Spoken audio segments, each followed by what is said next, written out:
બધા સારવાળી ભક્તોને ખાસ જય સ્વામિનારાયણ. બહુ સારું થયું, તમે બધા આવ્યા ને ખૂબ આનંદ થયો છે. આપણે તો સ્વામીની વાતમાં જેમ કહ્યું છે કે ઘણા જન્મના પુણ્ય હોય ત્યારે ભગવાનને સંતનો યોગ થાય છે. અર્જુનને ભગવાન કૃષ્ણ પરમાત્માએ કહ્યું કે અર્જુન, મારા દર્શન તને જે થયા છે કે મારો જે યોગ તને થયો છે એ એક જન્મને પુણ્ય કરીને થયો નથી. અનેક જન્મ સંસિદ્ધ તતો યાતિ પરામ ગતિ. એને બહાર જરા આપી આવો. એટલે કહ્યું ને અનંત જન્મનો કૃષ્ણ પરમાત્મા છે બહુ જન્મના પુણ્ય થયા તારે થયા. એમ આપણે 1,84,000 દેહ ધારણ કર્યા. ત્યાર પછી ફરતા ફરતા ફરતા ફરતા શ્રીજી મહારાજનો યોગ આપને થયો, શાસ્ત્રી મહારાજને યોગી મહારાજના દ્વારા. એટલે આપણો બહુ પુણ્ય છે. અને બીજું કહ્યું કે બહુ જન્મનો પુણ્ય હોય ત્યારે કંઈક આ યોગ થાય એવો છે. તો એવો યોગ બહુ જન્મનો પુણ્ય ભેગા થયા હોય. હવે એ યોગ થયો છે અને એ યોગની અંદર આપણે આ બધું કામ કરી લેવાનું છે. મનુષ્ય દેહ મળ્યો છે અને આવો યોગ થયો છે. એને કરીને આપણે આવો લાભ મળ્યો છે લઈ લેવાનો છે. એટલે થોડામાં જાજુ, કારણ કે આપણો સમય થોડો છે, આમાં જાજુ લેવાનું છે. પણ જાજુ લેવાનું શું છે કે એક વાત જો આપણા જીવમાં બેસી જાય તો સાંઈ કે જન્મની ભૂખ ચડી જાય. એને કંઈ બાકી નહીં, આટલું જે કરવાનું છે એટલું જીવમાં આપણે દ્રઢ થઈ જાય તો પછી આપણું કામ થઈ જાય છે. તો સ્વામી આપણને કહે છે કે તપ કરીને બળી જાય તો પણ જો ભગવાનનો આશરો ન હોય તો ભગવાન તેડવા ના આવે. હવે આપણે તપ બાપ બધું ઘણું કરીએ, ઘણા માણસો તપ બહુ કરે છે, તમે ખબર છે. ઋષિ મુનિઓએ કર્યું છે અને અત્યારે ઘણા માણસો તપ કરે, વ્રત કરે, દાન કરે, પુણ્ય કરે, બધું સારું છે, કરવાનું છે અને કરવું જ જોઈએ. પણ એ બધું કરી કરીને આપણે આવ્યા અને ત્યાર પછી આ ભગવાનનો યોગ આપણને થયો. ત્યારે હવે આપણે શું કરવું પડે?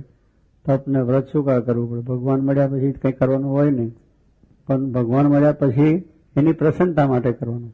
આપણે કંઈ અધૂરું છે બીજું એટલા તપ નથી કરતા, પણ એમનો પ્રસન્નતા થાય એટલા માટે. અને જે વસ્તુ મળી છે એને સાચવવી જોઈએ ને. કિંમતી વસ્તુ તમને મળી હોય તો તમે સાચો જ નહીં. 2, 5, 10, 15 કરોડની વસ્તુ હોય તો એને કેટલી સાચવીએ, જતન કરીએ, વ્યવસ્થિત કરીએ, બધું કરીએ, એનો ખ્યાલ રાખીએ. પણ કચરો હોય તો રસ્તામાં નાખી દે, એની કોઈ જતન કોઈ ના કરે કચરાનું. પણ કિંમતી વસ્તુનું એમ આ ભગવાન છે કિંમતી છે, એથી કોઈ મોટી વસ્તુ નથી. ભગવાન જેવી કોઈ વસ્તુ નથી. એ વસ્તુ ભગવાનનો આશરો થયો, આપણે એને ડરતા થઈ, એવો સંતસંગ મળ્યો, જોગી મહારાજ જેવા સંત મળ્યા, આવો સત્સંગ મળ્યો. આ બધી કિંમતી વસ્તુ તેને સાચવવી જોઈએ. તો એ સાચવવા માટે આપણે આ કથા વાર્તા કીર્તન કરી એવી દ્રઢતા કરવી જોઈએ કે એમાં ફેરવણી થાય નહીં અને આપણો છેલ્લો જન્મ થઈ જાય. એટલે સ્વામી કહે છે કે આ પ્રમાણે તપ કરીએ, બીજું કરીએ, પણ જો ભગવાનનો આશરો ના હોય તો આપણું કામ થાય નહીં. બધા ગમે એટલા સાધન કરીએ તો પણ આશરો એક મોટી વાત. ભગવાન કૃષ્ણ અર્જુને કહ્યું સર્વ ધર્માન પરિત્યજ્ય મામેકમ. તું બધા જ મનના માનેલ ધર્મ મૂકી દે.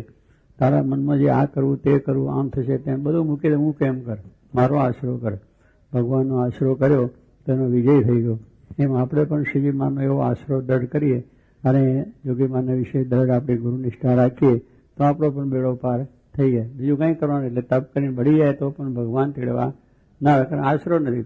જો આશરો હોય તો કોઈ આપણે દરિયામાં જવું છે પણ આશરો ના હોય તો, વાન હોય તો બેસી જઈએ તો આશરો થયો તો પાર ઉતરી જવાય. એમાં સંસાર સાગરમાંથી પાર થવું છે તો ભગવાનનો આશરો અને ગુરુ એના નાવિક. નાવિક જો બરોબર ના હોય તો પછી આપણે બચે ડૂબી જઈએ. આપણા આશરો તો નાવ તો સારું છે અને આપણો દેહ એ પ્રમાણે છે. પછી આ ગુરુ છે એના નાવિક છે અને ભગવાન છે અનુકૂળ વાયુ છે. જો અનુકૂળ વાયુ ના હોય તો દરિયામાં ક્યાંય વાહન ફગાઈ જાય. અનુકૂળ વાયુ ના હોય તો વાયુ ક્યાં લઈ જાય, આમ જવું આમ જતું રહે. એટલે બધી વસ્તુ અનુકૂળ જોઈએ. નાવિક હોય તો જ બરોબર ચાલે કામ. સ્વામી કહે છે કે નાવિક હોય તો બધું થાય ને ભગવાન અનુકૂળ થાય. બે વસ્તુ છે, ભગવાનની કૃપા થાય. એટલે મનુષ્યરૂપી દેહ નાવ છે અને એ નાવથી ભવસાગર તરવું છે તો એની અંદર જો આપણે એને ગુરુ નાવિક આપણા સારા હોય તો વ્યવસ્થિત રીતે આપણે લઈ જાય. એટલે આવી રીતનો જોગ મળે છે. એટલે સ્વામી કહે છે કે તપ કરી પડીએ તો ભગવાનનો આશરો ન હોય તો ભગવાન તેડવા ના આવે. આપણે ભગવાન તેડવા આવ્યા છે. જોકે શ્રીજી માના વખતમાં આપણે જાણીએ છીએ કેટલાને ભગવાન તેડવા આવ્યા. જેને જેને આશરો છે એને મહારાજ પોતે દિવ્ય રૂપે આવીને તેડીને લઈ ગયા. એટલે આશરો મોટી વાત છે. કહેવાની વસ્તુ છે આશરો મકાનનો છે, શાંતિથી બેઠા છે, બહાર હોય તો તડકો આવે ને વાયરો આવે ને પવન આવે, બધું વરસાદ આવે, પણ આશરો છે તો શાંતિથી બેઠા. એમ ભગવાનનો આશરો હોય તો પછી સંસારમાં તમે ગમે તે નોકરી કરો, ધંધો કરો, અમેરિકા, જાપાન બધે ફરો, પણ આશરો હોય તો તમને વાંધો આવે નહીં અને ભગવાનના ધામમાં જવાય. તો શું કહે છે પછી કે કે હિંડોળા ખાટમાં સૂઈ રહે, દૂધ શાક અને ચોખા જમે, સેવાના કરનાર અને રડનારા બીજા હોય તો પણ તેને અંતરમાં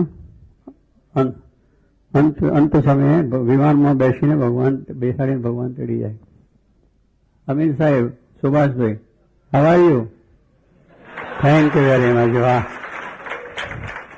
હા, તમારે આવું થઈ ગયું છે ને? બરોબર. તમે દૂધ ચોખા જમો, હિંડોળામાં ફરો, મોટરમાં ફરો, મર્સિડીમાં ફરો, રોલ્સ-રોયસમાં ફરો, બંગલામાં ફરો, પ્લેનમાં ફરો, કઈ વાંધો નથી. આશરો દર્દ બરોબર આપવાનો. બસ શ્રીજી મહારાજ સાક્ષાત ભગવાન છે, જોગી મહારાજ ગુરુ છે. આશરો આપણે છે તો શું કે દૂધ શાક ને તમે આમ ખાતા ખાતા ભગવાનના ધામમાં તપ બપ નહીં કરવું પડે. માટે એવું બસ આવ્યો, ભગવાન આપણને આ મળ્યા છે. આ વાત પણ યાદ રાખજો કે આપણો આશરો ડગે નહીં, આશરામાં ડગમગાટ થાય નહીં. જ્યાં સુધી ડગમગે ત્યાં સુધી નવ ભ્રમ પ્રકાશ છે. જ્યાં સુધી મનમાં સંકલ્પ હોય ભગવાન હશે કે નહીં હોય, આપણું કલ્યાણ કરશે કે નહીં કરે, એ શંકા નહીં કરવાની આવે. શ્રીજી મહારાજ સાક્ષાત ભગવાન છે ને જોગી મહારાજ જેવા સાક્ષાત ગુરુ મળ્યા છે એટલે અક્ષરધામમાં આપણે જવા છે. આપણે હરખા રહેવાનું. હરખા એટલે શું કે આશરો મૂકવાનો. કારણ કે આપણે આગા પાછા થઈ, પાછું અહીંથી મૂકીને બીજે જઈએ, બીજે મૂકીને ત્રીજે જઈએ, એક આશરો મૂકીને બીજો આશરો, ત્રીજો આશરો, એક ગુરુ મૂકીને બીજો ગુરુ, ત્રીજો ગુરુ, બધું ગોતવા જઈએ તો રખડી પડીએ, જિંદગી જતી રહે. કેટલાક લોકો ગુરુ ગોતવામાં જિંદગી જાય, ભગવાનનો આશરો કરવામાં જિંદગી જાય, તો એમને રહી જાય. માટે આપણે શું કે આ તો નિશ્ચય પાકો એવો કરો કે ભગવાન સુખ્યા સર્વ પ્રકારે કરે, સર્વને એવું બળ મળે એ પ્રાર્થના. સહજાન સ્વામી મહારાજ.